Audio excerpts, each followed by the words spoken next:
A partir da Lei 10.639/03, houve uma obrigatoriedade no trabalho focado nas culturas afro-brasileiras e na história do continente africano. Tendo em vista todo o racismo existente neste país, é fundamental que gestores e gestoras da educação, da cultura, de todo o país, profissionais da educação de forma geral, compreendam a necessidade de se trabalhar com literatura focada nas temáticas raciais. Hoje nós temos um número enorme de indígenas produzindo literatura indígena, assim como temos um número enorme de pessoas negras produzindo uma literatura focada nas questões raciais. É esse o meu caso enquanto escritora de literatura que foca no processo de construção das identidades das crianças negras. No meu caso, principalmente das meninas negras. Isto porque a mulher negra na sociedade brasileira, ela é totalmente colocada à parte dessa sociedade. Não é vista como bonita, não é vista como produtora de intelectualidade, de arte e de cultura. E nós estamos por todos os lados. Nesse sentido, é fundamental que a literatura reproduza a realidade do que vivemos. E o povo negro está, sim, na literatura, na intelectualidade, nos corpos negros, nos cabelos crespos. Que os gestores e as gestoras consigam olhar nos catálogos das editoras livros focados nos processos de construção de identidades das crianças negras, com personagens negros meninos, personagens negras meninas, adultos contextualizados, formando família, e não apenas um corpo negro solto numa página de um livro, junto com outros colegas brancos e que nada tem a ver a história com esse personagem. Eu faço questão de carregar as minhas bonecas negras para onde quer que eu vá, contar histórias inclusive, ou mesmo simplesmente com palestras. Por quê? As bonecas negras, para quem é professor, e eu sou professora e fui professora de educação infantil por 24 anos, a gente sabe que as bonecas negras, elas não são aquelas escolhidas pelas crianças. As escolas que oferecem bonecas negras e brancas, nós sabemos muito bem que essas bonecas negras vão ficar num canto, que as crianças têm medo, acham feia, e quando a gente pergunta por quê, elas respondem objetivamente, porque ela é preta. Simplesmente assim. Portanto, o combate ao racismo está também no lúdico. Não podemos esquecer que as crianças negras, elas são inibidas até nos processos lúdicos da brincadeira. É muito comum no espaço da sala de aula e da escola vermos criança negra dizendo: "Ah, vamos brincar, eu quero ser o policial". E uma criança responde: "Você é policial? Não, você não pode porque você é preto". Isso é muito comum. Então, professores e professoras, gestores e gestoras, com muita atenção focada nas relações interpessoais das crianças, conseguem pegar a forma que elas reproduzem o racismo. Eu não acredito que a criança nasça racista, de jeito nenhum. Elas são educadas para serem racistas. De forma concreta, na educação, a entrada dos profissionais no trato com a temática racial, ele se dá através de projetos pedagógicos, né? Esses projetos, eles podem estar focados em vários temas, desde um tema mais abrangente, como identidade ou identidades, como no específico, tipos de cabelo. Desde que os profissionais e as profissionais não fujam da questão central, que é tratar da diversidade brasileira. Tratando da diversidade brasileira, é fundamental tratar do fortalecimento, do empoderamento daqueles grupos e pessoas que são socialmente marginalizados e marginalizadas em nossa sociedade. E nós sabemos muito bem quem são esses grupos, né? Negros, indígenas, mulheres, pessoas que têm cabelos crespos de uma forma geral. Nesse sentido, é fundamental ir ao cerne das questões.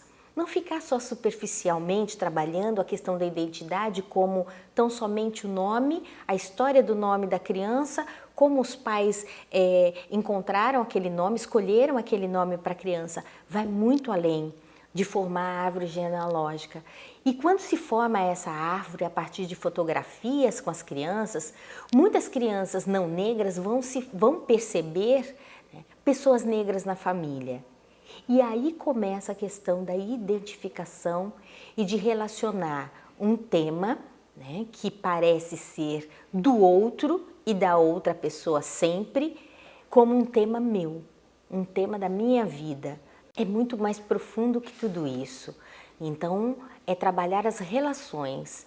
Um outro cuidado que é fundamental que se tenha é no conceito do diferente. Porque para mim a diferença ela é muito relativa e ela depende de um ponto de vista, ela depende de um prisma, de um ponto que se olha uma determinada questão. Se eu estou no continente africano, vamos dizer, se eu estou na Nigéria especificamente, enquanto negra, e eu vejo uma pessoa branca, o diferente lá é a pessoa branca. No Brasil, nós estamos falando de um país cuja maioria é de afrodescendentes, a maioria é de negros e negras. Como é que podemos ser considerados diferentes? Essa é uma reflexão, uma pergunta que eu faço para vocês. Como é que dentro de um espaço, de uma sala de aula, no Espírito Santo, de uma maioria negra esmagadora, como é que podemos considerar uma maioria de livros focados numa literatura com personagens baseados em histórias europeias? Que tipo de identidade estamos construindo em nossas crianças afro-ameríndias, apresentando tão somente esses livros de histórias tão tradicionais, que são belíssimos, mas que não nos representam em nossa totalidade? Né? Que tipo de identidade estamos construindo em nossas crianças? Um espaço de teatro da escola, uma parede pintada com a Branca de Neve e os Sete Anões, com a Cinderela, que é muito comum, Chapeuzinho Vermelho. E os personagens negros, onde eles estão? Pois é, aí eu entro numa outra questão fundamental, a mitologia africana. Porque a mitologia grega, nossa, ela é divina, né? É magia, as pessoas se transformam, são deuses, semideuses, tudo pode. A mitologia africana é a mesma coisa, é a mesma linha de referência, só que esses personagens da mitologia africana estão associados a quê? Aos demônios, à macumba, feitiços, não é? Isso também é racismo. Na medida que se olha para uma boneca como esta, por exemplo, com um vestido num tecido de chitão colorido e a pessoa olha, independente da idade, e fala: ah, isso é coisa de macumba, porque o tecido é colorido, como eu já cansei de ouvir, isto é racismo. Então, nós precisamos estar atento a essas coisas, né?